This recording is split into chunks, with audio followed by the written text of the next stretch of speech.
Hi everybody, welcome back to my channel. Today I'm going to talk about sustainability in architecture. If you like this video, please subscribe, give it a like, and turn on the bell to be notified when I post a new video. Sustainable architecture's goal is to reduce negative consequences buildings have on the planet. They do this through better efficiency standards as well as moderation in building materials and energy. They hope all this will better the ecosystem at large. They also ascribe to a conscious approach to design, which considers the ecosystem that the building is being built in. Also, with sustainable design, something all designers will consider is if the materials they're using is something that can last for a very long time, so the environment won't have to be used again to redo the building if something were to happen. So it's a really all-in approach that tries to really think about how it is going to affect the planet 20 to 30 years from now. Now you may be asking yourself, what do these designers use to be sustainable? One thing they use is the sun, quite frequently, and the way they maximize this is by using solar panels for one example. Many times solar panels will be placed in a way that perfectly optimizes the sun. However, you have to be careful that you're not placing a solar panel in a place that really doesn't make sense because it doesn't capture a lot of sunlight. So this is a great idea if you live in a very sunny place. However, if you live in a place that's always very cold or it's winter all the time, it might not be the best idea, but it's still good to have and learn how you can maximize the sun. Another thing designers use quite frequently are wind turbines. These can really help power a building just on their own. However, just like solar panels, it depends where they're placed. For me in Albany, there's so much wind, so a wind turbine would make sense. However, if you live in a place where there's little wind at all, it doesn't make a lot of sense to have a wind turbine. So all this is up to the discretion of the designer themselves and how they look at the project to sort of see what sustainable energy source is best for the building. Another thing designers use quite frequently are solar water heaters. Homeowners can use these too. They're very similar to solar panels in the sense that they use the sun, which is free, so it's cost effective for basically everybody. They can produce 80 to 100 gallons of hot water a day for a home, and this can be even greater depending on how big the solar water heater is for the building itself. So it's a really cost-effective thing and just better for the environment because you're using a free energy source that's definitely powerful and there most of the day for most people, unless you live in a very dark place. So this is something that's very cool to check out. So I thought it was super awesome. What I just explained were energy sources a sustainable designer should keep in mind if they're trying to build a building.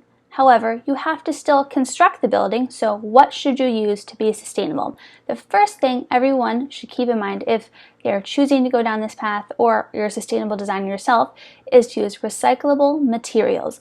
These can consist of really anything you're choosing the building out of. These can be old bricks from a house or stones that you just found around. So it really depends on the building you're trying to build. Of course, you want it to be safe for humans to be in, or animals, depends on the building you're building. So you have to just be safe, but at the same time, there's so much good materials that you can just recycle and use them again. Another thing designers tend to keep in mind when constructing a building is to use low volatile organic compounds, because in this way, it's sort of better because high volatile doesn't sound good. So you want to make sure you're using low volatile organic compounds that are just better for the environment that won't hurt it in the long run if you choose to dismantle the building. Lastly, designers tend to follow standards.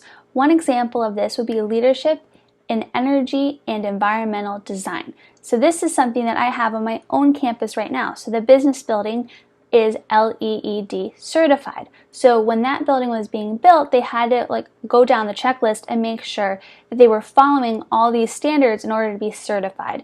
So this is a common thing many designers will do because it looks good on the building, you're considered good for the environment, and you have a lower carbon footprint. So this is something many designers will tend to do, and a lot of times those sort of spell out what you should be using or what you could consider to use to build a building to make sure it is all good for the environment. I have a quick question. Does this video make you look at architecture differently?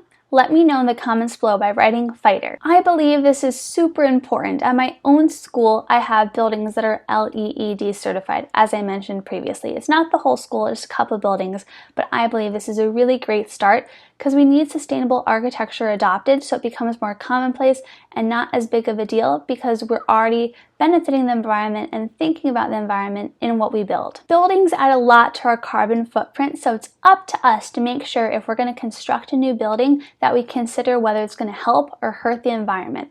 This is something super important we all have to consider when we're going to work. Like, is the building we're going to work in sustainable to the environment, or is it hurting the environment every day it's there? Please pay attention when you go out if you see any sustainably built buildings. They should definitely stand out to you, and they are super cool. Many have like garden roofs, stuff like that, so pay attention, it's super cool. I hope you enjoyed this video. Next Friday, I'm going to discuss renewable and non-renewable energy and how you can use both to help the planet. If you want to learn about sustainability activities you can do with your friends, family, or kids, check out the video right here. Also, take a picture of this screen right now and I'll shout you out on social media. Just tag me on Instagram or Twitter. Lastly, if you like this video, please subscribe, give it a like, and share it with someone who would benefit. Let's make the world a better place.